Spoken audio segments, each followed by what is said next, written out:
Estamos ao vivo. Estamos. Boa tarde. Meu nome é Luiz Mumu. Estou aqui na GT de Promoção de Igualdade da Frente Ampla de Cubatão. Hoje inicia-se uma série de diálogos, denominado Diálogos Afrocentrados, onde a ideia é discutir políticas públicas para a promoção da igualdade racial, né? Apresentar propostas, ideias, e com o primeiro tema a ser discutido nessa série de diálogos é a educação, aproveitando o marco de 20 anos, né, da implantação da Lei 10.639, que é a lei que obriga as escolas a estarem a estar trabalhando a história e a cultura africana e afro-brasileira. Então, eu queria, antes de qualquer coisa, estar apresentando os nossos convidados, né, de hoje, que é a professora Lucélia, que é a professora da rede, professora e gestora da rede municipal de Cubatão, e uma professora também que tem um trabalho voltado a 10.639 na escola onde ela é gestora, e o professor Adriano Gonzaga, que também é da rede municipal de Bertioga e também é uma referência na Baixada quando se fala em 10.639. Com o professor Adriano Gonzaga, eu queria até já aproveitar e ficar feliz porque o professor Adriano Gonzaga hoje ele é como é que eu posso falar? Quando eu conheci ele falou: pô, você é casado com a professora Márcia, né? E a professora Márcia, para mim, nessa questão de 10.639, ela é a minha maior referência. E aí, quando eu fui fazer uma capacitação no Sindicato dos Professores de Cubatão, uma professora Cindy, que é da rede municipal, ela chegou para mim e falou: o professor Adriano Gonzaga é a minha referência. Então, acabou assim, né? A gente começa a entender que hoje já existe uma rede que, não sei por que, ainda não se conectou, né? Mas existe referências, sim, na nossa região. E agora eu acho que eu já queria pontuar isso, que eu fiquei feliz quando, do mesmo jeito que o Adriano referenciou a minha esposa, a professora da rede aqui referenciou você, né? Então, hoje já existe essa conexão. E é isso. Está presente primeiro a professora Lucélia e depois na sequência a professora Adriana. Bom, boa tarde a todos, todas e todes. Eu estou na área da educação há quase 20 anos já, né? Por aí vocês já sabem que a gente está novinha já, né? Não vou falar idade, mas aí vocês já podem pensar um pouquinho sobre isso. E há pelo menos 7 anos eu estou como diretora de escola, né? E eu costumo falar que dentre as muitas lutas que nós temos, sem sombra de dúvida, o chão da escola é um dos nossos maiores frontes. Porque, de fato, é ali que a gente vai fazer, a gente vai lutar e a gente vai provocar essa linha de partida igual para todos, sobretudo o nosso povo preto. Então, eu me sinto muito grata e, com certeza, muitas das coisas que nós fazemos se dá por essa ação coletiva. É nesse aquilombamento que nós vamos achando forças para que a gente continue lutando. Sim. Obrigada. Sou Adriano. Saudações a todos, todas e todes, vocês que estão acompanhando pelas redes sociais da Frente Ampla Cubatão, todo mundo que está aqui presencialmente também. Quando eu recebi o convite do Mumu para fazer parte desse diálogo, dessa conversa, eu fiquei muito feliz por estar ao lado de pessoas que são referências nessa luta para a construção dessa sociedade antirracista, sobretudo na questão da educação para as relações étnico-raciais.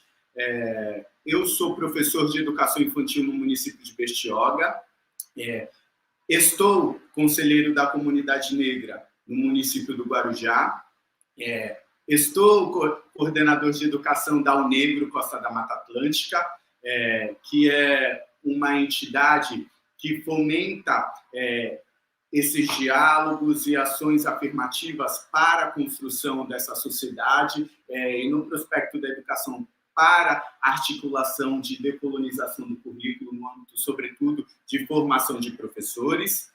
E sou um afrobetizador. Esse termo ele não é dicionarizado, mas eu costumo dizer que a afrobetização é nós darmos possibilidades para que todas as pessoas se enxerguem, todas as infâncias se enxerguem dentro do processo educativo, que é o nosso foco de discussão. E a afrobetização é algo que vem antes do letramento racial.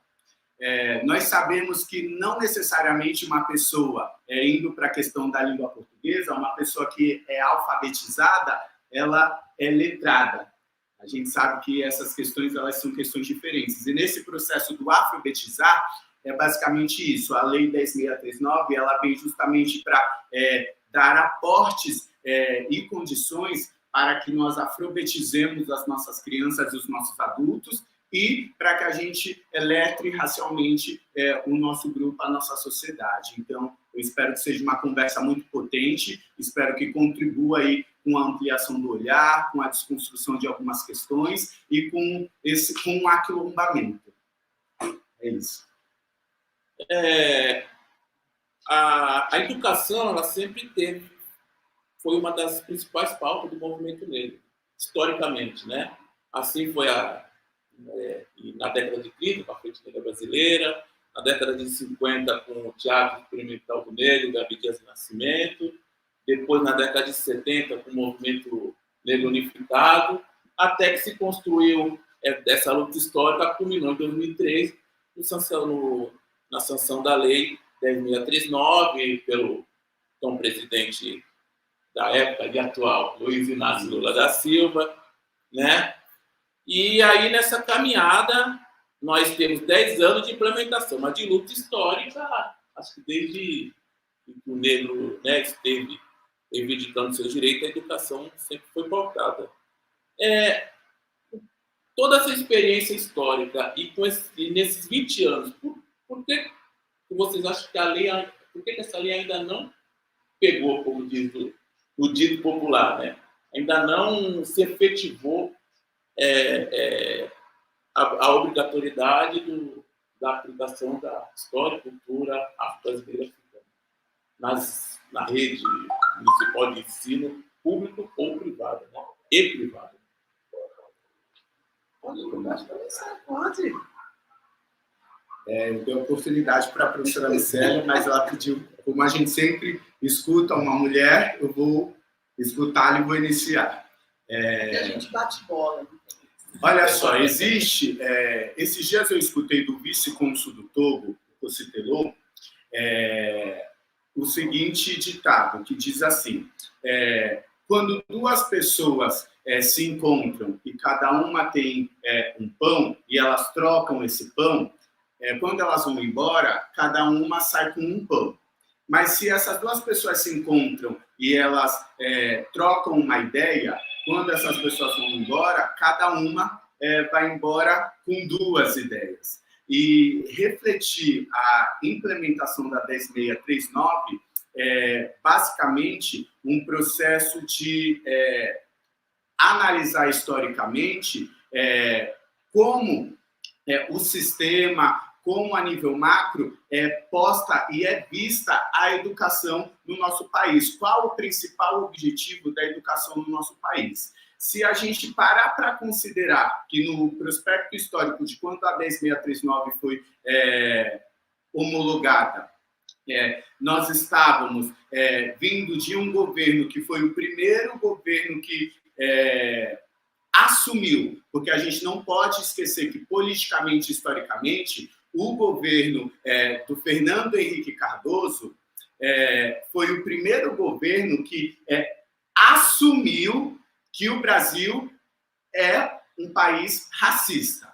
É claro que no governo dele nós não tivemos políticas públicas para esse combate, mas foi naquele governo que se assumiu de fato que o Brasil, olha, a gente reconhece que o Brasil é um país racista, ok. A partir de 2003, foram se criando políticas públicas para tentar minimizar esse disparate que o racismo causa na nossa sociedade. E considerando também que o patrono da educação é o Paulo Freire, e ele coloca que se a educação sozinha não transforma a sociedade, mas sem ela tampouco a sociedade muda, entendeu-se que através dessa política pública, educação seria um dos principais caminhos para que a gente combatesse o racismo e construísse essa sociedade antirracista. Eu não tenho dúvidas, enquanto um agente educacional, de que a maior dificuldade de implementação da lei é um problema principalmente identitário da população brasileira. Acho que a gente precisa parar para se perguntar o que é ser preto no Brasil, o que é ser negro no Brasil. Eu acho que a primeira coisa que a gente tem que responder é isso: o que é ser preto no Brasil? Né? E a partir desse prospecto, a gente começar a estruturar esse nosso perfil identitário. Acredito que a Lei 10.639 ela ainda não pegou, de fato, por conta de vários equívocos de interpretação. Nós sabemos que é uma legislação de caráter normativo, é obrigatório, é uma lei, cumpra-se, né? Mas por que até que ponto não existe essa fiscalização do cumprimento, esse acompanhamento?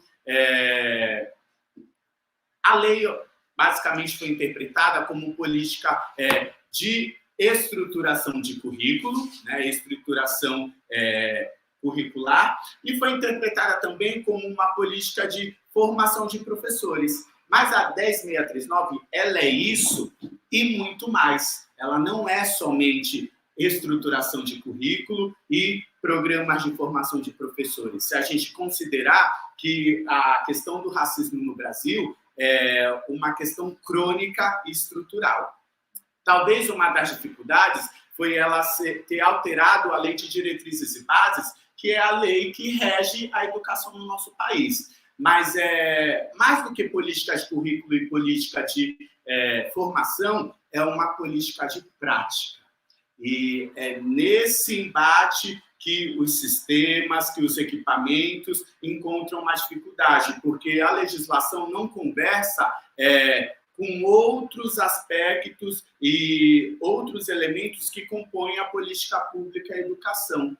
Por exemplo, nós sabemos que lá na lei fala dessa obrigatoriedade, a própria lei precisa ser revisada, porque num dos artigos mais emblemáticos da lei, fala-se da questão da obrigatoriedade do ensino da cultura afro-brasileira e africana nos ensinos fundamentais e médio. E se a gente for parar para pensar, a criança ela ingressa no ensino fundamental com 6 anos, e 6 anos já é muito tarde para a gente começar a se preocupar com essa desconstrução do racismo. Se a gente entende que desde a barriga da genitora a criança já está se desenvolvendo, porque a gente só vai começar a falar de questões étnico-raciais no ensino fundamental. Então, eu acho que esse é um dos primeiros pontos que a gente precisa refletir e que dificulta bastante a implementação da 10.639, porque com 6 anos o indivíduo já está arraigado de muitos preconceitos e de muitos conceitos equivocados,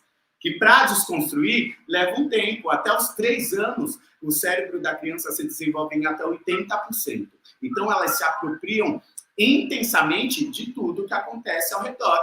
E os comportamentos racistas são introjetados nesse processo, né? Então, compreender que é algo que vai além do ensino fundamental e médio, que vem para a educação básica no âmbito da educação infantil, que é obrigatória a partir dos 4 anos, e principalmente no âmbito da primeiríssima infância, que é quando o bebê, a criança bem pequena, ela, ao perceber o mundo através do olhar, por exemplo, ela não observa esses referenciais de identidade.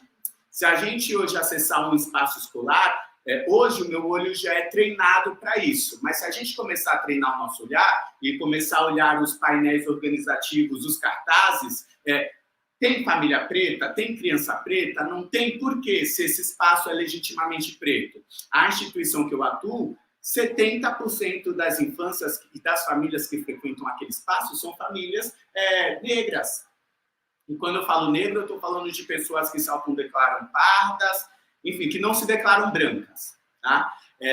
Então, os referenciais de identidade, os referenciais de humanidade que compõem os espaços escolares merecem atenção. Esses dias eu fui fazer uma pesquisa sobre os materiais que as famílias e as crianças consomem, e a pesquisa foi pautada na questão dos referenciais de humanidade e nos referenciais de negritude. E das mochilas, dos estojos, dos sapatos, das roupinhas que essas crianças utilizam, poucas tinham referenciais de humanidade. A maioria eram mochilas, estojos de bichinhos, de animais, e as que tinham referenciais de humanidade não tinham referenciais de negritude.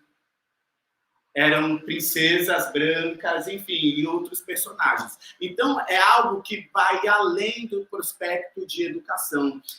Perpassa pela indústria da publicidade, perpassa por todas as outras políticas públicas. E é claro que isso vai culminar na educação, porque é onde nós recebemos todo mundo. A escola é o segundo núcleo social no qual uma pessoa é inserida. O primeiro é o núcleo familiar, o segundo é a escola. Então, o erro de interpretação da lei começa quando a lei, nesse artigo, não se atualizou para esse trabalho também com a educação infantil e com a primeira infância.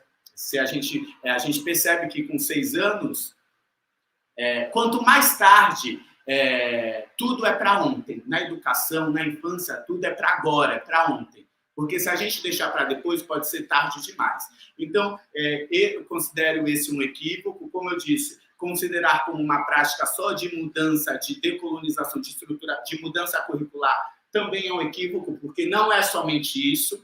Considerar como só prática de formação é um equívoco, porque não é somente isso. Isso envolve um nicho maior. Nós sabemos também, gente, que quando nós falamos de 10.639, que equipamentos nós temos para fiscalizar a efetivação e a implementação da lei ou não. É muito subjetivo definir critérios para isso? Talvez sim, mas existem equipamentos dentro das escolas e dentro dos sistemas de educação que podem contribuir com esse disparate na implementação da lei. Mas como a gente percebe que a lei está sendo implementada? A gente tem vários instrumentos. A gente não pode esquecer que a 10.639 é um dos instrumentos, mas depois disso a gente tem as diretrizes nacionais para a educação das relações étnico-raciais, a gente tem documentos voltados para a educação infantil que fala da jurisdição, da questão do racismo e da questão pedagógica nesse contexto. Nós temos vários autores, vários teóricos que falam do que o racismo causa na primeira infância, na educação infantil, na vida de uma criança, isso se reflete para a vida adulta, mas por que a gente não consegue, de fato, organizar? Não sei se vocês sabem, mas dentro de toda instituição tem um programa que se chama PDDE, que é Programa Dinheiro Dentro da Escola, né? Programa Dinheiro Direto na Escola. Geralmente são os gestores que fazem essa gestão, né?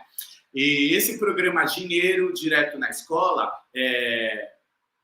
oferece possibilidades para o uso desse dinheiro, não é isso, professora Lucélia? E aí, talvez uma das formas que nós teríamos, mas isso seria um ajuste a nível macro, a nível de MEC, para tentar fazer com que a 10.639 fosse cumprida de fato, é tentar definir dentro de um parâmetro de raça, o uso de parte desse dinheiro, por exemplo. Tantos por cento desse dinheiro tem que ser gasto para a implementação da 10.639, seja na compra de brinquedos, de bonecas pretas, seja na compra, tudo bem, o MEC, o FNDE encaminha livros para as instituições, mas será que investir em literaturas também com o PDDE não seria importante?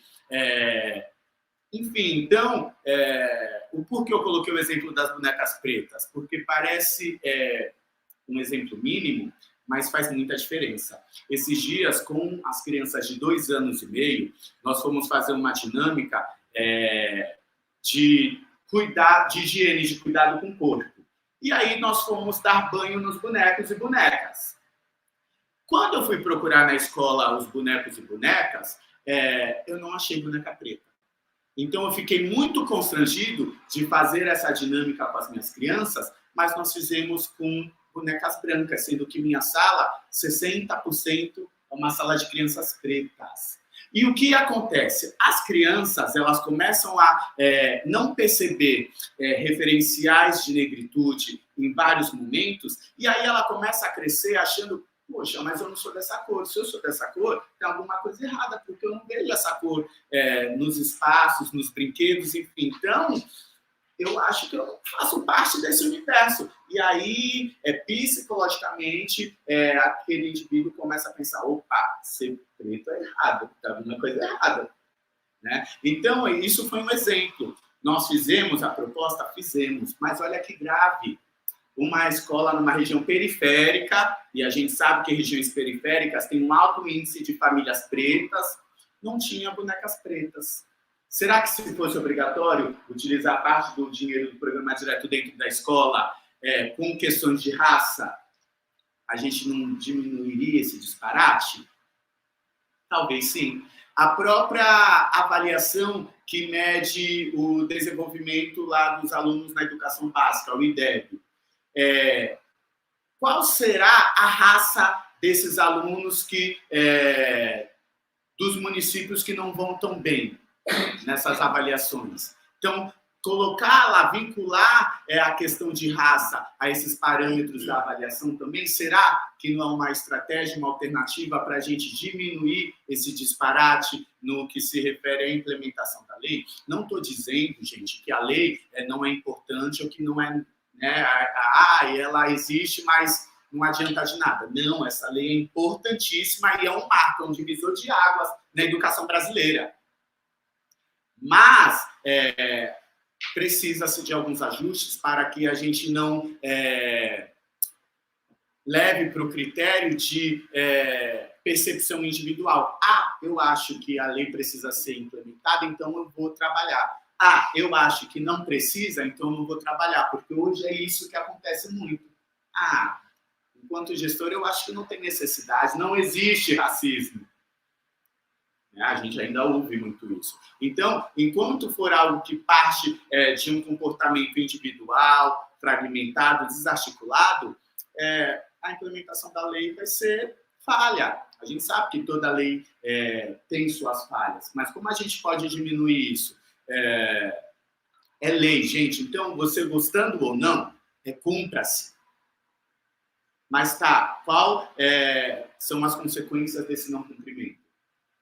A gente não vê nenhuma administração pública sofrendo algum tipo de multa ou de penalização na distribuição de verbas. Olha que interessante, se fosse possível articular, olha, seu município vai receber menos verba desse contexto porque a lei não está sendo implementada. Quando mexe em dinheiro, todo mundo começa a se movimentar. Então, eu acredito que uma das pessoas que estão em uma das secretarias do MEC, que a Secretaria de Alfabetização, Inclusão e Diversidade, a SECAD, a professora Zara Figueiredo, a professora doutora Zara Figueiredo. Há uns 3 meses eu encontrei ela num seminário, que era um seminário que tratava dos desafios para o enfrentamento do racismo nas últimas décadas. E ela se pareceu muito favorável e disposta a tentar articular algumas demandas a nível de MEC que interferissem diretamente nos municípios para tentar contribuir com a implementação e fiscalização da 10639. É um desafio? O principal desafio é o desafio de desconstruir uma sociedade que é construída ainda hoje em cima dessa estrutura racista. A gente sabe que o currículo das escolas, seja de educação infantil, seja de ensino médio, seja de ensino superior, é totalmente eurocêntrico. A gente percebe a ausência de muitos pesquisadores negros. Por muito tempo, o negro foi visto como um indivíduo que não produz ciência, que não produz arte, que não produz saber. E isso ainda é muito presente no currículo, mas o desafio vai ser articular demandas de nível macro que interfiram diretamente nas verbas, enfim, dos municípios e nas demandas internas da escola, para que a 10639 seja reconhecida de fato como essencial, como necessária e como urgente. Tá? E isso é um trabalho de todos, não é o trabalho da população preta, ou do professor preto, ou do gestor preto. Construir, se o racismo é um problema de sociedade, é um problema de todo mundo. Então, basicamente, é isso. Não sei se eu atendi a demanda. Vou deixar aí para a professora Lucélia. Água. Então, basicamente é isso. Não sei se deu para contribuir. A professora Lucélia é uma gestora, então ela, dentro desse nível de gestão de escola, ela pode elucidar melhor como talvez a gente conseguiria ajustar a atuação do gestor mediante aos professores, mediante a administração, porque a gente precisa também cutucar a administração, porque não adianta a escola X, né, implementa e a Y não, que é num bairro que precisa urgentemente. Enfim. Bom, eu sempre gosto de fazer uma linha do tempo, na verdade. Eu acho que tem muita coisa que a gente vive hoje que a gente precisa entender como é que as coisas foram sendo construídas para se chegar nesse ponto que chegamos hoje, né? Aí eu até anotei aqui algumas coisas, porque é tanta coisa para a gente pontuar, né, que dá para a gente fazer seminário desse tema. Bom, eu queria, assim, convidá-los para que a gente voltasse um pouquinho no tempo. Em que sentido? A gente precisa entender que a questão da escravidão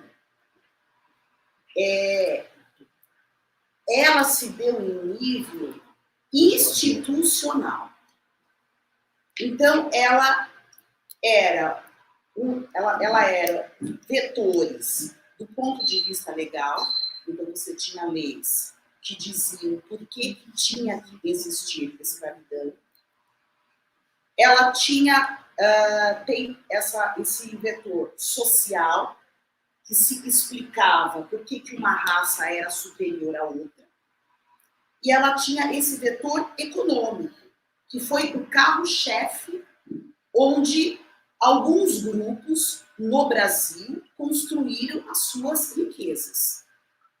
Né? Então, assim, não foi só você ter negros, negras que foram escravizados. Ela foi a base pela qual o nosso país se fez enquanto Brasil. Ela acabou? Não. Ela acabou dentro daquela visão de você ir lá comprar pessoas lá da África, né?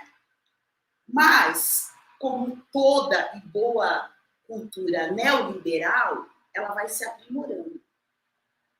Porque os donos do poder, eles continuaram sendo os mesmos.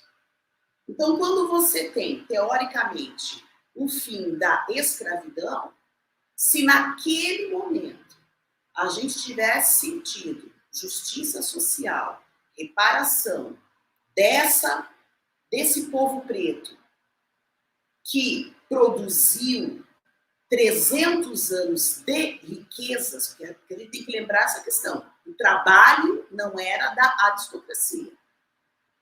Eles viviam no ócio. Então, o trabalho, o conhecimento, a ciência, isso se deu por conta dos povos africanos que foram escravizados. Então, nesse momento de, teoricamente, fim dessa etapa, se tivesse acontecido essa reparação, ok, a gente não estaria ali hoje.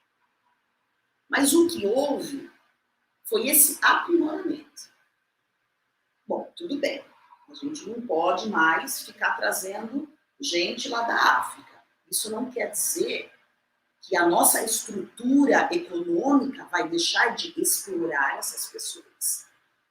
Então, aí a gente passa de uma outra visão. Então, vamos fazer de conta que nada aconteceu, que é o mito da democracia racial.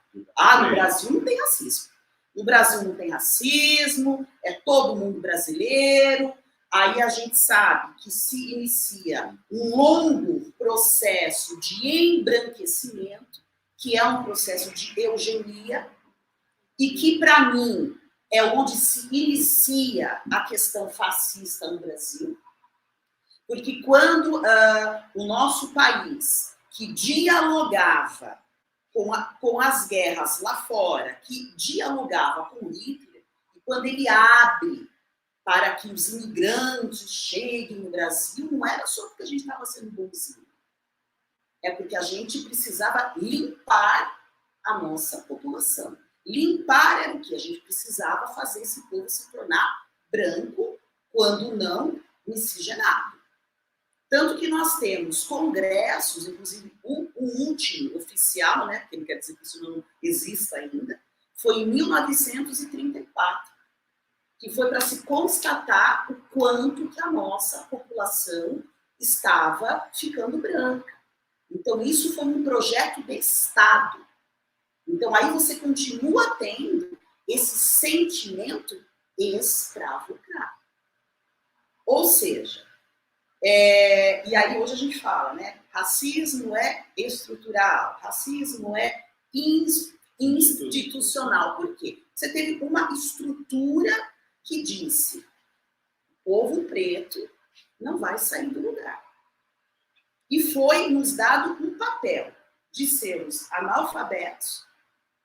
Porque o que foi tirado da gente, né, com leis, inclusive, foi o acesso à escola.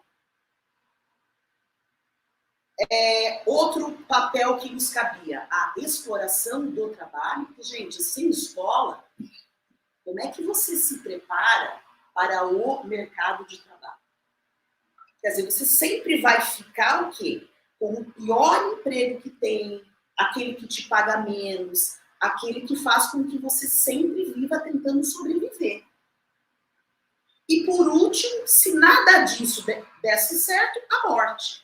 Porque aí a gente tem todo esse poder policial até hoje que nos mata.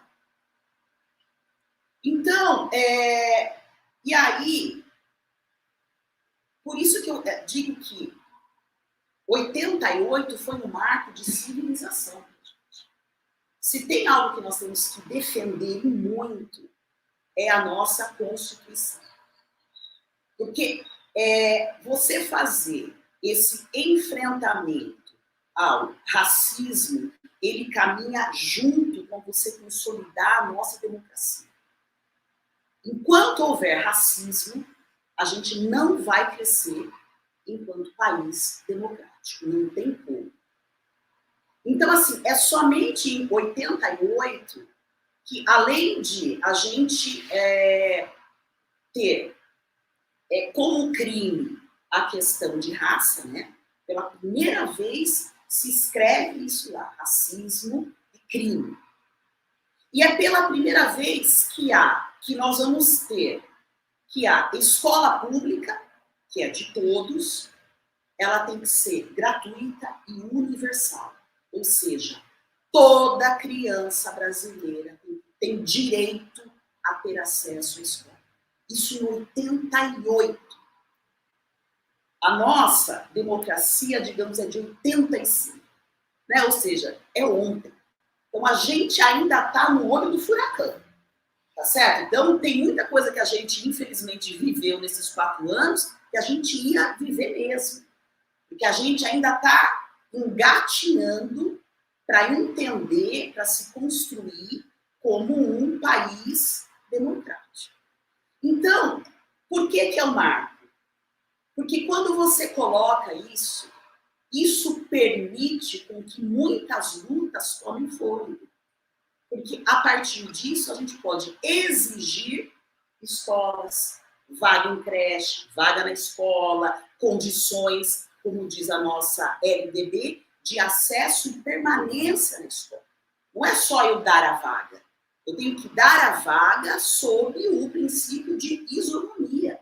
O que aquela criança, aquele jovem necessita no campo social para que ele consiga cumprir, finalizar esse seu processo educacional.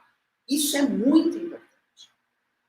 Então, aí, outra coisa também que eu me preocupo muito, e a gente fala, porque às vezes a gente começa a falar muitas palavras, porque tem certas palavras que viram moda, às vezes, e a gente não pensa muito naquilo que a gente está falando. Então, a gente, enquanto esquerda, vou assim colocar, a gente adora falar a questão do Estado opressor, Estado opressor, Estado opressor. Por que a gente está falando isso, né? Porque, veja, dentro de toda essa nossa linha de como se deu o nosso país, quem que sempre foi o Estado? Para quem que ele sempre trabalhou? Para manter aquele grupo muito pequeno, né, que é essa elite, no poder. Então, ele sempre, digamos assim, funcionou para que o negro tivesse aquele lugarzinho que foi dado para ele. Viver mal, morar mal, sem acesso aos direitos de escola, enfim. À medida que a gente vai lutando, a gente vai se rebelando, a gente vai se entendendo como cidadão, dizendo não, nós temos direitos. Isso é muito importante falar. Que a gente, como negro e negra hoje, a gente não tem que levar mais, quer dizer, nunca teve, mas agora a gente não pode levar desafio para trás. A gente tem que ter muito claro isso, da importância do nosso legado, da importância dos nossos ancestrais para que esse país seja a potência que ele é hoje. Então, nós não pedimos licença mais. A gente entende que certas ações políticas, que certas políticas públicas, elas são merecimento, não são favores. Né? Então, o Brasil hoje, a sociedade brasileira hoje, ela nos deve esse reparo social. Isso é muito importante.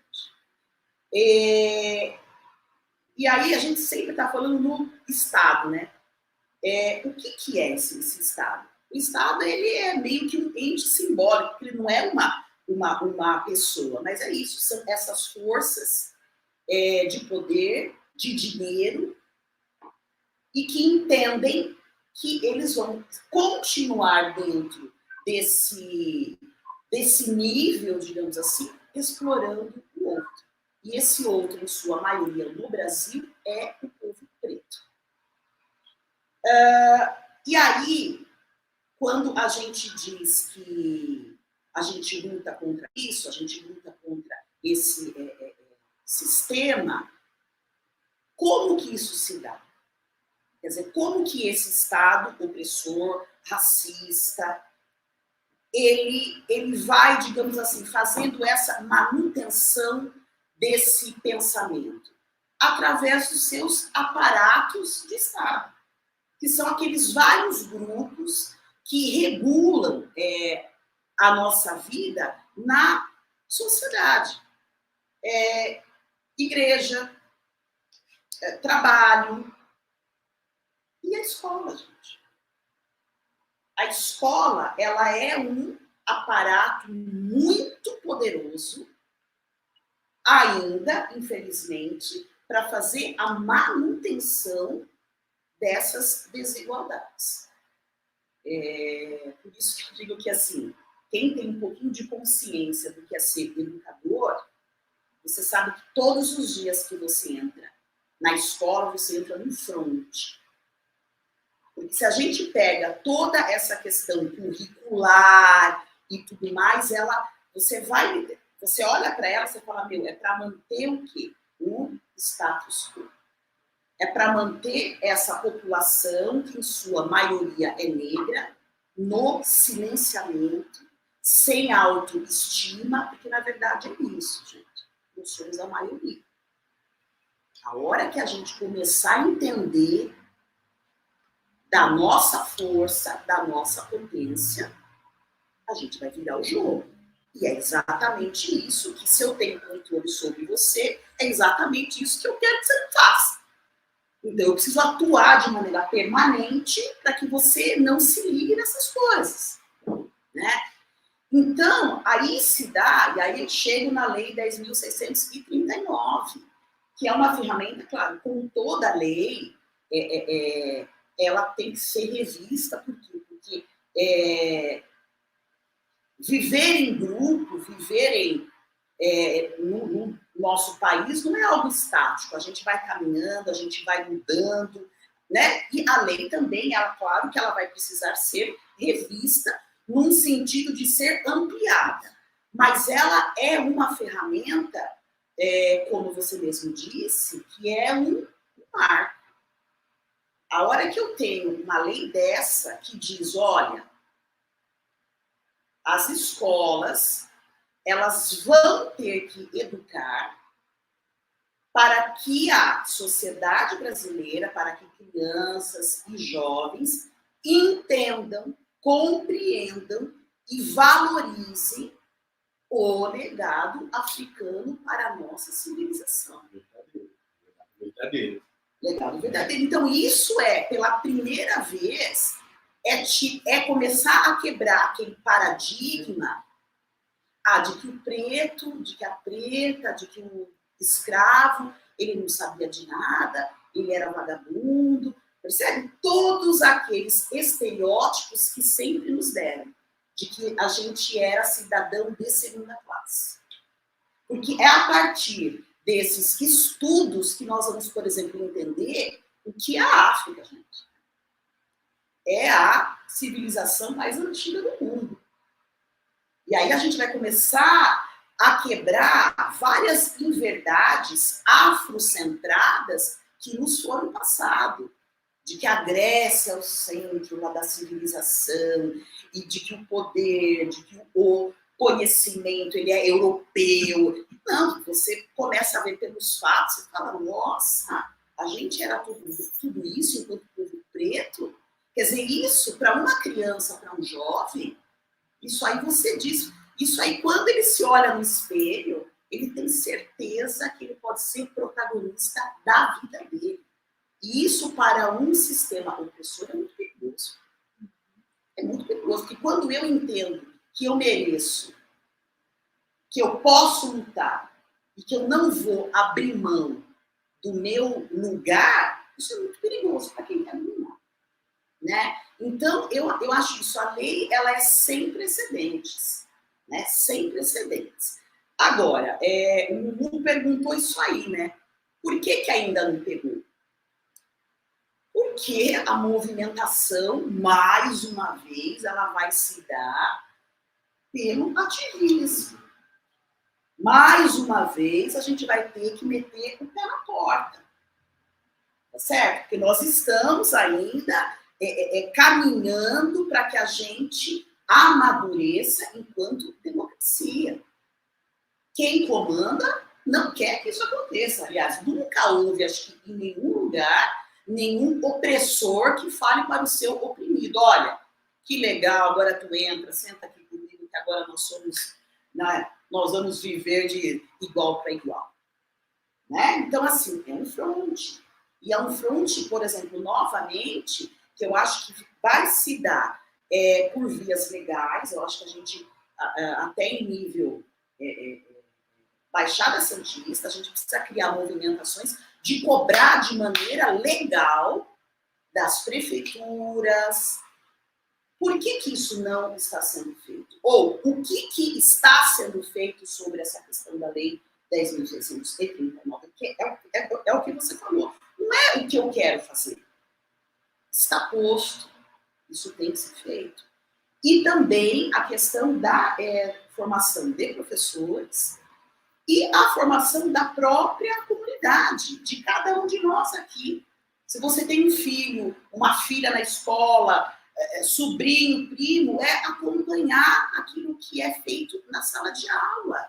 E, tipo, chegar na escola e falar, viu, por que não é falado aqui nada sobre raça, racismo? Então, assim, é cobrar de todos os lados. É constranger de todos os lados, porque senão uma coisa não acontece.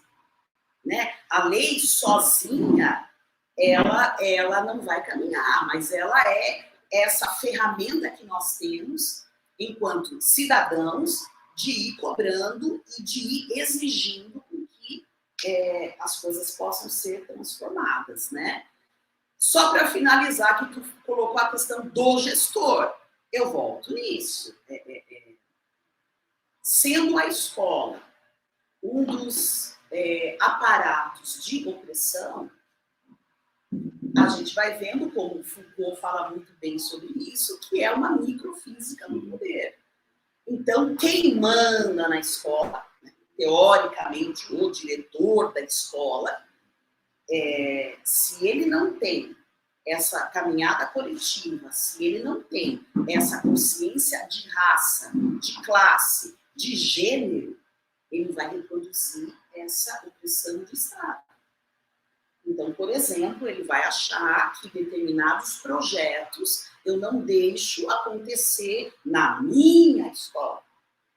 Percebe? Então, aí a gente também precisa cobrar, relembrá-lo que ele é um servidor público. Ele está ali para servir a comunidade e não para impor aquilo que ele acha bonito, correto, legal e tudo mais. Né? Então, tudo são exercícios de ir desconstruindo, de ir descolonizando. Porque eu acho que todo cargo que tem algum poder, e aí vem gestor, que acha que manda na escola, que a escola é dele, tem o professor que acha que a sala é dele.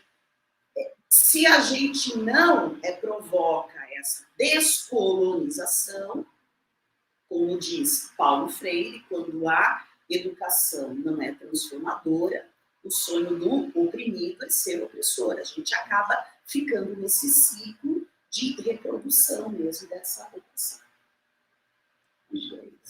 Agora, dá licença para todos e a todas, eu preciso me retirar. Eu gostaria de ficar até todos os compromissos aí, tá bom? Parabéns pela atividade. Eu queria, se alguém quiser fazer alguma pergunta ou alguma contribuição, eu queria abrir agora para o público presente. Alguma dúvida? Vocês situaram muito intensamente essa questão da perspectiva da lei. Não sei se na transmissão dá para ouvir a voz. A gente repete aqui. E a lei tem efetividade quando ela muda comportamento. Mas, diferentemente de uma lei que obriga a usar o cinto de segurança, essa é uma lei que ela se horizontaliza na vida das pessoas, é uma coisa muito mais subjetiva do comportamento. Então, a lei, até certo ponto, também é um instrumento do capitalismo para se conformar dentro do padrão que ele quer. Né? Porque é fácil para o Congresso votar a lei, é um avanço importantíssimo, mas se a lei não mudar atitude e comportamento, ela tem pouca efetividade, né? E isso reflete também esses 300 anos de escravidão que viraram uma mansidão, né? A partir do momento que você tem família dentro da senzala, você fica refém do Senhor, e para ele não estuprar sua mulher, não agredir o seu filho, você aceita de forma mansa. Então, para falar da efetividade da lei, que é o objeto do debate, do diálogo, sem tocar na perspectiva do poder, da microfísica do poder, do Estado enquanto aparelho opressor, eu acho que ele teria que voltar mais ainda na questão que é a formação docente, né? Porque a minha forma de ver o mundo já está permeada pelo racismo, porque é o elemento constitutivo da sociedade brasileira. Nós somos fruto da escravidão, né? Que é onde houve a miscigenação e fez a gente ser quem a gente é. Então, isso está mansamente no meu DNA. Eu, sendo preto, eu não sei quando eu estou sendo racista, inclusive agora, por exemplo. Então, como conseguir a efetividade de uma lei que deveria mudar o comportamento, mas que ele está tão introjetado no DNA da cultura brasileira?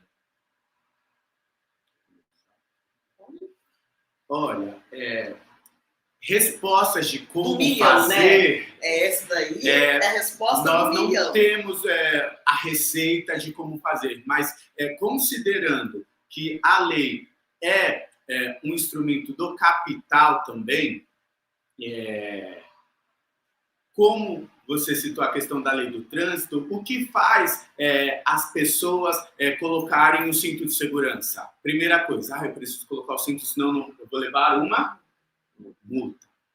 E na minha fala inicial eu falei que essa questão de estruturar, se a gente entende que nessa questão de Estado opressor, nessa questão de aplicabilidade e efetividade de determinadas legislações, a mudança de comportamento só acontece se eu mexo no meu capital, por estarmos num sistema capitalista, é aquilo que eu coloquei no início. Até que ponto, a nível macro, para iniciar, a gente pode mexer nessa questão de repasses para tentar começar a mudar esse comportamento, se não conscientemente, mas de forma ali coercitiva, que é o que acontece com qualquer legislação. No que se refere à formação docente, alguma variável, algum equipamento também na questão do porquê as administrações elas prestam contas das formações. Elas precisam, chega um determinado momento do ano que as secretarias de educação, enfim, precisam quais formações foram feitas, que tipo de formação foi feita. Então, talvez instrumentalizar a nível de MEC. Olha, tantos porcentos é irrefutável que aconteça no prospecto da questão de raça. Então, articular variáveis que obriguem a destinação e o encaminhamento dentro dessa questão. Só que aí são articulações a nível macro, porque senão ficam muitas posturas, como a gente disse, individuais, fragmentadas. Durante 4 anos eu estive gestor da educação infantil do município no qual eu atuo, aqui na Baixada Santista.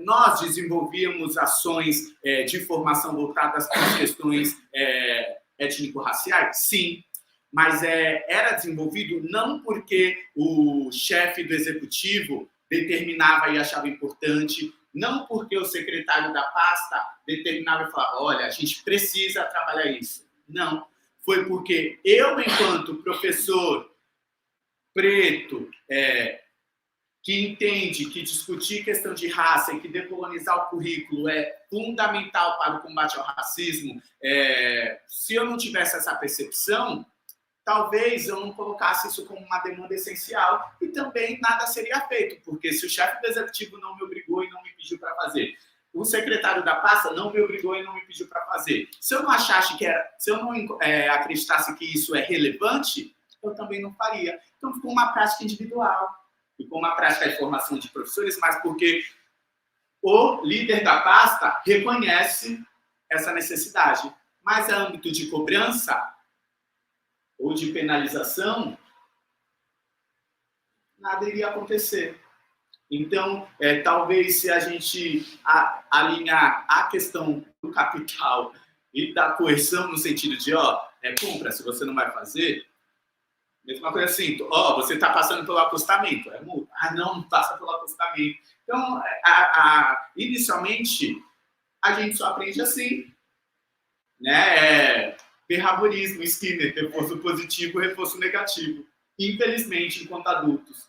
Talvez seja um caminho, talvez. E aí, só dando gancho nisso, a gente, inclusive, já tem uma ação nesse sentido. Ano passado, em julho, foi dado entrada por 19 deputados que querem exatamente que o TSU cobre a quantas andam essa implementação da Lei 10.639. Então, isso é uma caminhada que eu acredito que muito mais agora ela vai ser afinada nessa questão mesmo. Mas eu também gosto muito dessa questão coletiva e dessa questão comunitária. Eu acho que, para além da lei, a gente precisa se apropriar da escola pública. A gente tem 4 ferramentas dentro da escola que são poderosíssimas. Primeiro é o conselho de escola. Você não precisa ter filho na escola para fazer parte do conselho de escola. A gente pode bater na porta da escola e dizer quando que vai ser montado, quando que vai ter essa formação. Que acho que até uma articulação que nós, enquanto frente ampla, deveria fazer. Saber quem que vai começar a se infiltrar, digamos esse o nome, nas escolas públicas. O conselho de escola, ele é soberano, ele é deliberativo. É ele que define aquilo que vai ser feito ou não dentro da escola. E hoje, isso fica na mão do diretor, que acaba escolhendo qualquer um ali que ele coloca, enfim, algo que acaba ficando só para inglês ver. A questão da APM, que também já em nível escola, já poderia se pensar, entrou tanto de verba, a gente entende que X% a gente quer em projetos, né? Isso pode ser determinado pelo conselho ou pela APM. Então em assembleia. Pela APM. Lembrando que uma das pessoas que assinam o cheque, né? Agora não é cheque, mas tem que ser pai de aluno. Então, a gente também pensar quem que vai ser esse pai de aluno. Né? Porque são ferramentas poderosíssimas onde nós podemos atuar e que às vezes a gente acha que a gente não pode. Mas, será que eu posso fazer isso? Deve. Né? Grêmio estudantil. O Grêmio, ele é obrigatório nas escolas. Então, a gente, quanto pai de aluno e tudo mais, tem que dizer, viu, por que não tem Grêmio nessa escola? A gente também tem que fazer isso. Porque a gente parte desse princípio, a gente não se apropriou ainda dos nossos direitos. Então, a gente acha que a escola é um lugar que não nos pertence. Então, parece que você não pode cobrar, se informar, perguntar, tirar dúvidas, e você deve fazer isso. Né? E o quarto item, que é a questão do HTPC, que é essa formação continuada de professores nas escolas. E que o diretor, que o coordenador, ele já consegue iniciar muitas coisas, muitas ações, muitos estudos já visando isso. Né? Então, assim, também existem essas, parecem pequenas formas, mas que a gente também precisa começar a divulgar isso. E falo, a gente enquanto frente ampla, a gente enquanto ativista, a gente tem que começar a fazer parte do que já existe, do que já está pronto. Né? Às vezes a gente fica pensando, nossa, como que nós vamos ter acesso à escola? Como que a gente vai fazer a nossa militância? Já está pronto. A título de atribuição dos conselhos e das APMs, a professora Lucélia, que é gestora, pode interferir no sentido de cobrar o gestor da unidade, no que se refere à formação dentro dos horários de formação e serviço, a PM ou o conselho? Aí eu vou voltar naquela minha primeira fala. O Estado e os seus aparatos de opressão. Por que será que esse tipo de informação não é divulgada para a comunidade? Venha fazer parte da PM, venha fazer parte do Conselho de Escola, porque ele é deliberativo. Isso acontece com os professores também, né? Isso é deliberativo. A gente conhece... hoje a gente está com 5 escolas, né? Que são as que estão perto da Casa de Cultura. Das 5 escolas que a gente está hoje, uma delas, por exemplo, a gente sabe que os professores não têm coragem de falar. Porque dentro da escola existe, né, um papel opressor da direção, da gestão, no dia a dia. Então, eles fazem na sala de aula, né? Mas na hora de uma reunião não conseguem também essas coisas. Mas o inverso também acontece, né? A gente tem, por exemplo, escolas que pedem para a gente fazer parte do plano político-pedagógico. Que estão pensando, mas está lá na base, né? E respirei quando você falou aí dos deputados, porque eu fiquei pensando como chegar lá, né? A gente está na base.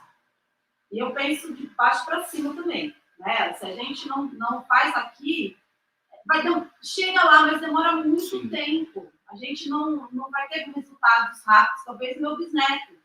De verdade, Isso não estou mesmo. brincando. Quando se fala de racismo, Né? os resultados são para outra geração. Então, não sei, eu acho que pensando enquanto nosso papel, né, a gente tem que se movimentar nesse sentido, né? A gente tem alguns exemplos que já deram certo, né? O programa Mais Cultura nas escolas. Por que não tem mais? O programa Mais Educação. Por que não tem mais?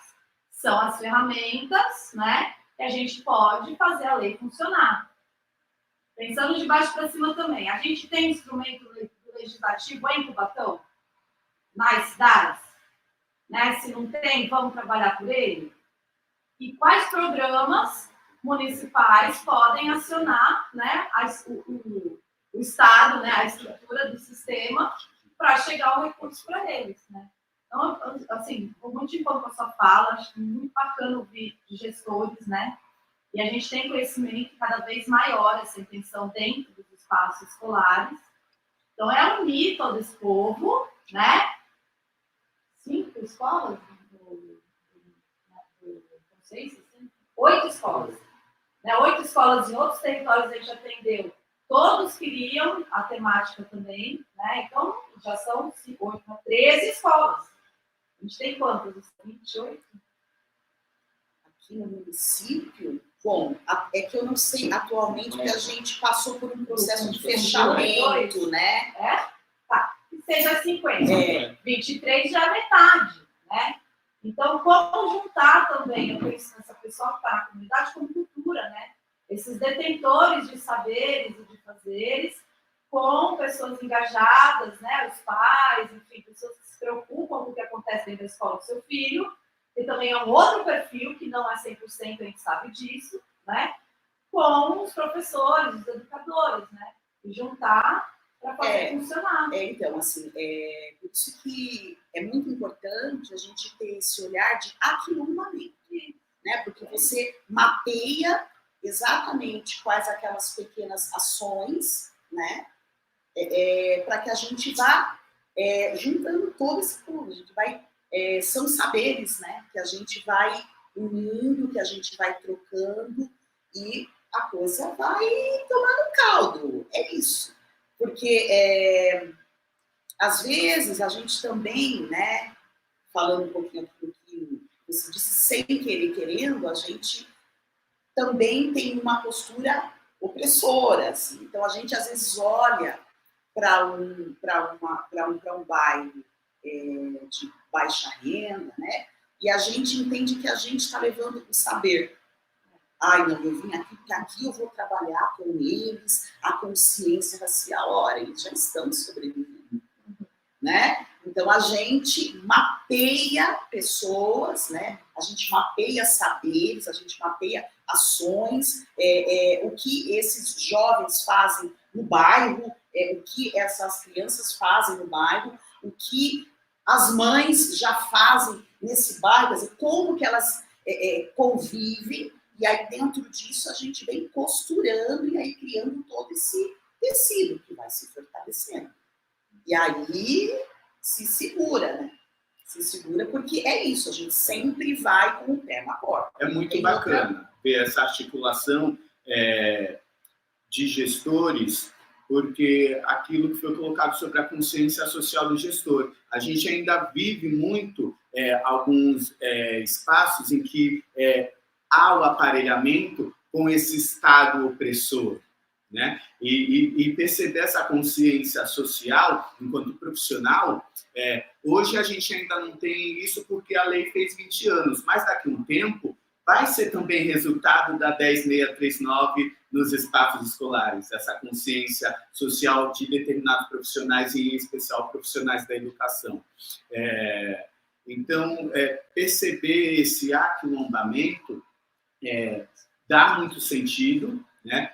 É necessário, urgente, mas a gente não deixar não esquecer que é dever do Estado também, né? É um papel, porque senão, às vezes, eu tomo um pouco de cuidado a falar dessas posturas individuais, porque aí, senão, às vezes, a gente, não nós, mas dá a entender que, vamos cobrar a escola, o pai, a família vai cobrar, os gestores vão fazer, e aí o Estado vai se... Não, né? Eu acho que é algo que é multifocal. Multifocal, você tem que exatamente. atacar de várias Exatamente. direções. Exatamente. E na questão legal, por que não, dependendo do caso, você ter que ir, inclusive, para um MP. Sim, exatamente. E efetuar alguma denúncia quando você se vê em alguma ação que está muito contraditória daquilo que tem que ser. Começar, então, assim, cobrança mesmo. No que se refere a instrumentos de municípios, a gente sabe que existem municípios em que o 20 de novembro não é feriado, porque a lei deixou isso como, né? Os prefeitos ajustam, os prefeitos decidem. Então, talvez mudar isso já... Não é os prefeitos decidem, é feriado, é obrigado, já é um instrumento a nível de município para se entrar no embate, também cobrar lá deputados, enfim. Por exemplo, aqui na nossa prefeitura, a gente tem o dia de Monteiro Lobato. E tem dia 20 de novembro também. A gente tem uma escola que se chama Princesa Isabel. Então, isso já vai dando sinais de toda uma luta, de toda uma desconstrução que tem que ser feita, inclusive, no currículo. Você fala, como que eu tenho uma lei 10.639 e tem um dia para se trabalhar Monteiro Lobato, que foi um eugenista, que defendia isso. Nós temos que embranquecer o país. Né? Então, assim, são contradições que muitas vezes são postas e ninguém pensa sobre isso. A gente fica naquele ciclo automático, opressor automático, e a gente não para pensar. E que uma formação, ela vai quebrando e vai nos provocando a perceber que muitas vezes aquilo que parece, isso não é nada. Não, é uma manutenção exatamente daquilo que nós queremos que seja transformado. Eu queria pedir a reflexão de vocês, porque eu preciso formar meu pensamento sobre um tema que ainda não está consolidado para mim. A questão do racismo enquanto pauta identitária. Eu vejo muitas vezes, aparentemente, que a direita tem interesse que a esquerda compartimente os grupos populacionais, porque a ideia do Foucault de dividir para governar, enfim. E quando o professor, hoje, ministro Silvio Almeida, fala do racismo estrutural, ele deixa claro para a gente que o racismo ele é indissociável do restante da parcela da população. Aliás, ele vê a possibilidade de desenvolvimento. O Brasil só vai se tornar um país desenvolvido quando ele enfrentar essa questão racial, da discriminação racial, que é o que gera a permanente pobreza e a miséria. A sua primeira resposta para mim foi valiosíssima, de falar que precisa fazer valer a lei para a formação continuada dos professores que já estão na rede e também a gente pensar para os cursos de formação, né, das universidades, mas é muito interessante esse caminho dessa lei ser cobrada e efetivada através da formação continuada. Afinal de contas, a gente ganha HTP para isso, ganha hora para pensar e para estudar. Eu sou gestor também escolar, mas o que eu vejo é que o racismo se expande para a pobreza, também de brancos.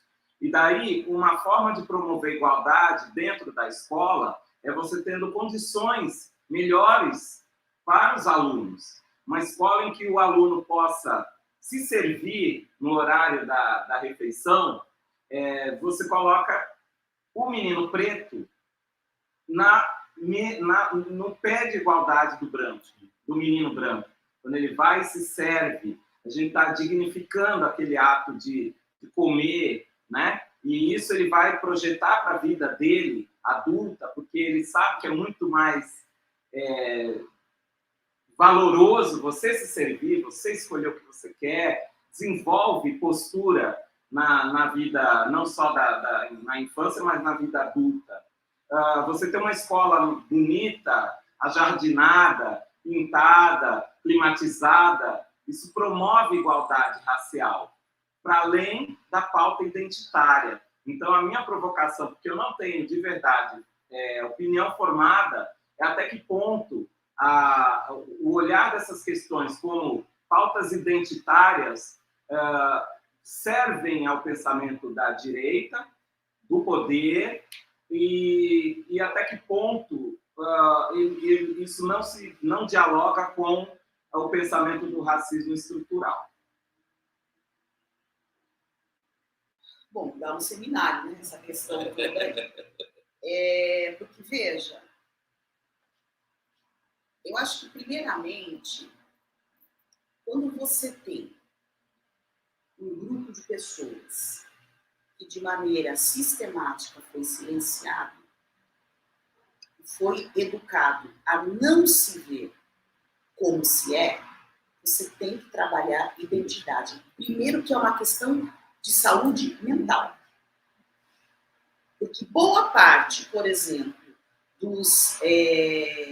das doenças que nós temos de cunho emocional se dá por essa cisão. Então, você precisa garantir que essa pessoa exista enquanto ser humano. Eu não acredito muito que isso seja coisa da direita. Acredito, claro, ela de uma maneira sutil, ela tenta se fazer valer de certas pautas. Mas essa questão de identidade, ela é fundamental. A questão da pobreza, ela acomete também não só pessoas que são negras no país, mas majoritariamente são os negros. Né? E esse ser branco é uma coisa interessante no país, porque ele é fruto desse mito da democracia racial. Uma coisa é você ter a pele branca não significa que você não tem uma descendência e você não tem uma ancestralidade. É que como eu estou dentro de uma cultura que investe para que eu me veja branco, se a minha pele sair um pouco mais clara, eu vou fugir dessa coisa de ser preto e preta. Porque é sofrimento. Então, quando você diz alunos brancos e alunos negros, não sei, talvez sejam alunos negros, retintos e afrodescendentes. Percebe? Mas não necessariamente porque tem a pele branca, eles não são negros. Então, por isso, de se entender e de se trabalhar o que significa ser preto no Brasil. Porque nós temos que devolver essa consciência e quebrar essa ilusão de que ele não é preto. Que a polícia vai saber a cor que ele tem. A hora que a polícia entrar numa chamada favela, ela sabe com quem ela tira. Ali não tem dúvida se você é branco ou preto. A hora que você entrar numa loja, que você for seguido, porque estão achando que tu vai roubar o negócio, ali não tem. A hora que você tiver em qualquer espaço, um pouco mais, digamos assim, de outras classes sociais, também não vai ficar claro que ali não é teu lugar. Então, eu acho assim, o que a direita faz, e acho que esse é o ponto que a gente ainda perde, porque é uma questão de dinheiro e de grana, é de formar a narrativa. É a tal da semiótica. São as mídias. A mídia ainda, embora hoje você veja pessoas negras na TV e tudo mais, mas a mídia, ela ainda faz esse papel de embranquecimento a todo momento. Dado brinquedos, né? Se você entrar em uma loja, quantos brinquedos você vê pretos? Seja ele boneca, você não tem ainda. Por quê? Porque ainda é esse o sinal. Se veja branco, se embranqueça, percebe? Então, eu acho isso. Eu acho que a gente tem que quebrar essas ilusões, na verdade. Por isso que o coletivo é importante. Porque eu falo, não é fácil se reconhecer preto e preto. É um longo processo, é um processo muito dolorido, porque a gente vai começar a ver situações que a gente achava que era normal vivenciar, que você começa a olhar e falar, putz, a mim eu fui tratada de uma maneira. Então, assim, internamente você tem que ter mecanismos para conseguir lidar com ser alguém que é meio que estranho no mínimo. E aí, quem não viu ainda, veja um documentário dos Racionais, que o que fica o DJ, como que ele chama? Me foge sempre o nome dele, KLJ. Ele diz uma frase, bom, Racionais, né, para variar. Ele diz uma frase o seguinte, a gente nasce em território inimigo. E é isso. Porque desde quando uma criança preta nasce, você tem que fugir da morte, seja a morte física, dependendo de onde você nasceu, onde você mora, e nem muito isso, porque se você estiver andando com um carro zero, dependendo de onde você estiver, você vai tomar um tiro porque vão achar que você é traficante, bandido, alguma coisa. Ou você morre pelo silenciamento, sem ter esse direito de ser quem você é. Porque você vai chegar na aula com um cabelo tal, você vai ter que ouvir risadinha, você vai ter que ouvir muitas vezes educadores falando, ai, que criança esquisita, ai, que cabelo esquisito, ai, pentei esse cabelo, menino. Quer dizer, a todo momento você sempre tem que ter ferramentas internas para falar, peraí, eu mereço existir. Então, isso não é brinquedo. Né? Isso não é brinquedo.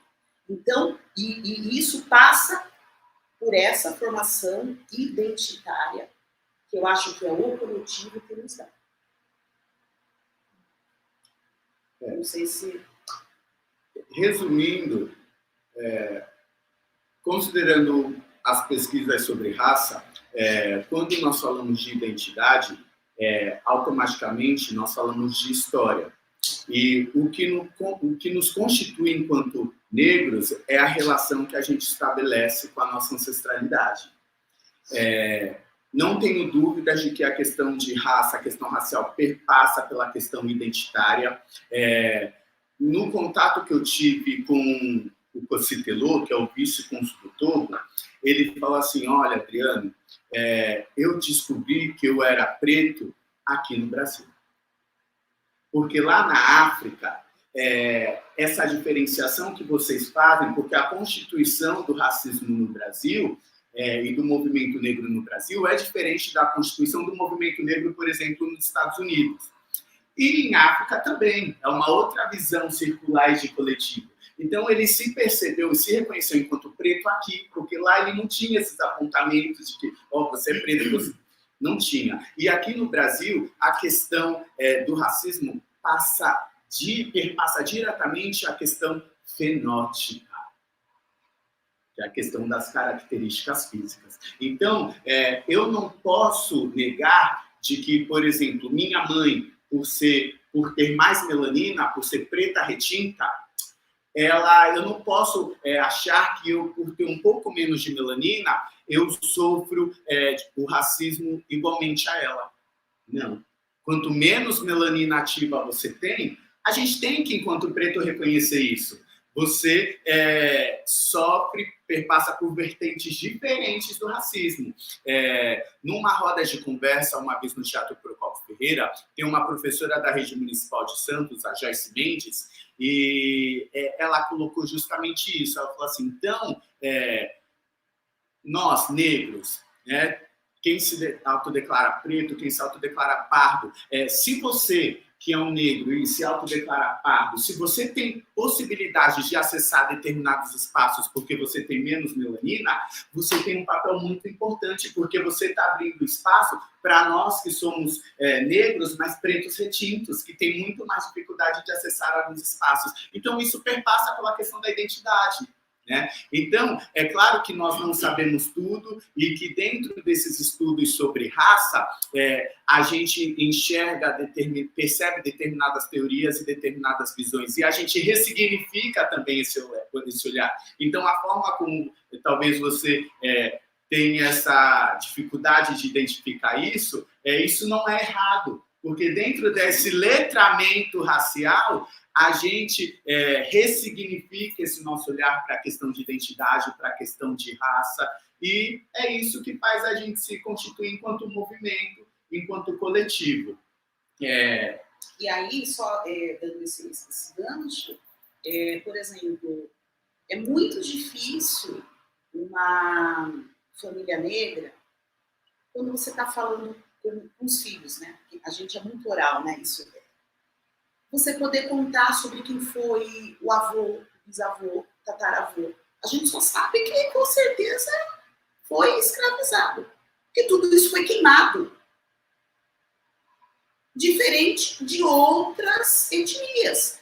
Quem veio da Espanha. Você tem lá a documentação, né? São Paulo tem um centro, né? Histórico, inclusive, que tem lá todo mundo que desceu lá do navio, tá lá marcado, sobrenome.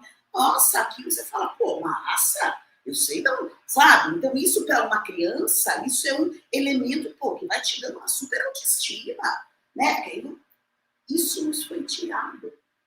Então, assim, até como eu me vejo e como eu vejo os meus, depende muito também desse contato que eu tenho com os meus pais e sobre aquilo que eles também sabem e que eu ouvi falar sobre a minha família. Porque fica apagado, você fala, gente, parece que a gente desceu assim, ó, chegamos aqui.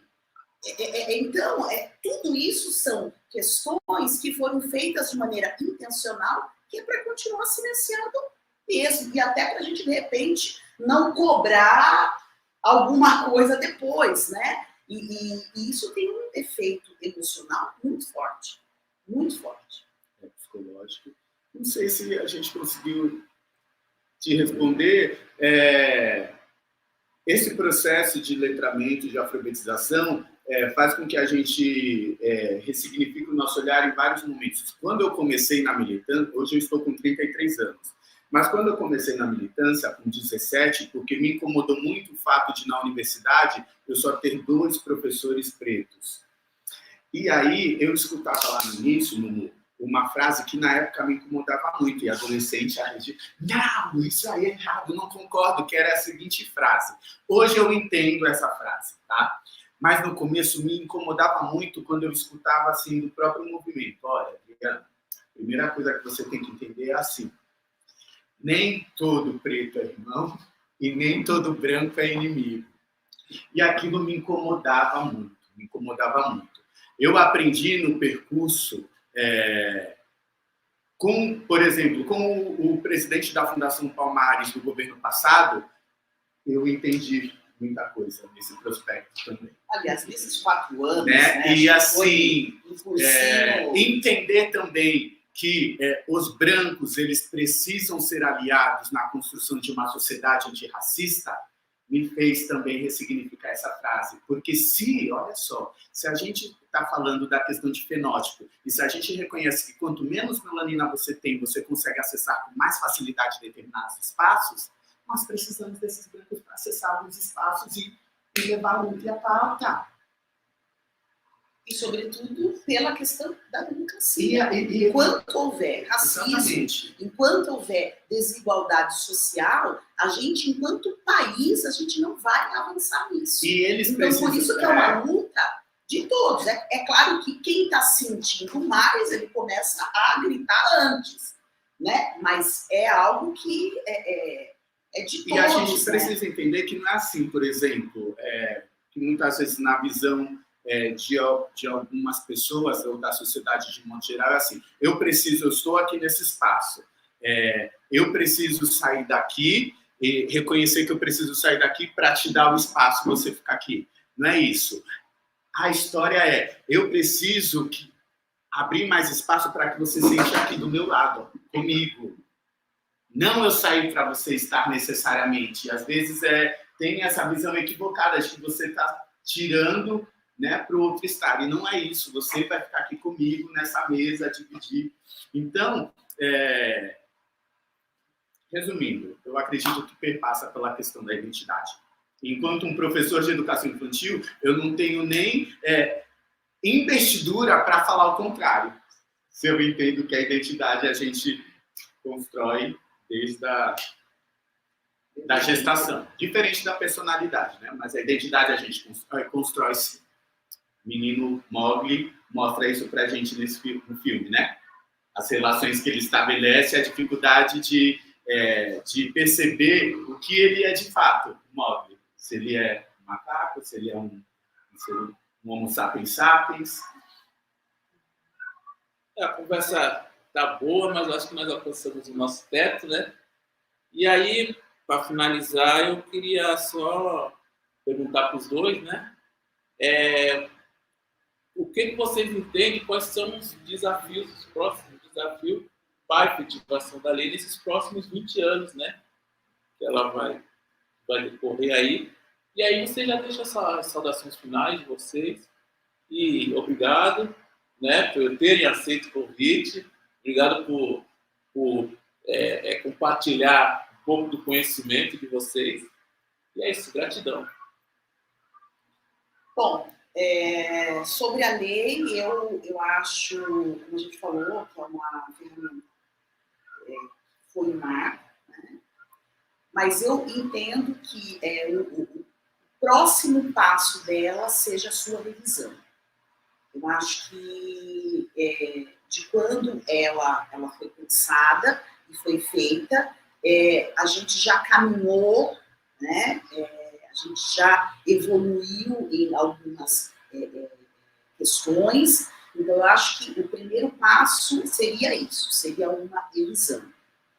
Até para que a gente possa dar passos largos e continuar com essa cobrança para que ela seja efetivada. Do ponto de vista, que eu sempre gosto de pensar macro e micro, né? Eu acho que tudo tem que caminhar de maneira conjunta, né? Bom, o meu desafio como gestora é conseguir fazer a construção de uma escola antirracista, né? A gente já iniciou aí com alguns professores, mas nós temos esse desafio dessa formação continuada e acredito, como mulher preta, como mãe de filhos pretos, como uma pessoa que já milita desde os 15 anos aí também, o meu fronte se dá na educação e o meu maior desafio é poder auxiliar nessa construção, na pré-escola. Eu sou diretora de pré-escola. Basicamente, a nível macro, o desafio é essa revisão, porque a lei em 2003 foi criada num determinado contexto histórico, muita coisa mudou, inclusive a questão do que é considerado educação básica perante a Lei de Diretrizes e Bases da Educação Nacional. Então, existe sim a necessidade dessa revisão, até mesmo no contexto que nós colocamos de estabelecer 20 de novembro como um feriado, mas fica a critério dos entes menores articularem isso ou não. E a nível micro, eu não tenho dúvidas de que a educação humaniza, a educação transforma, a educação educa, empodera. O conhecimento muda muita coisa. Então, estudar, se apropriar, procurar conhecer a nossa história, a sua história, se aproximar da verdadeira essência e construções do nosso povo é um dos caminhos para que a gente não fique refém de fake news ou de informações construídas de forma equivocada, para que a gente não fique refém do eurocentrismo. Então, eu não tenho dúvidas de que o conhecimento, ele empodera muito. Então, a nível individual, não tenho dúvidas de que a educação, saber, é o que pode ajudar na construção dessa sociedade mais justa, mais democrática, mais fraterna, inclusiva, acolhedora, humana, que a própria Base Nacional Comum Curricular coloca aí para a gente. É isso. É isso. Mais uma vez, obrigado aos presentes. Obrigado ao pessoal que está nos assistindo aí na transmissão. Até o próximo Diálogos Afrocentrados.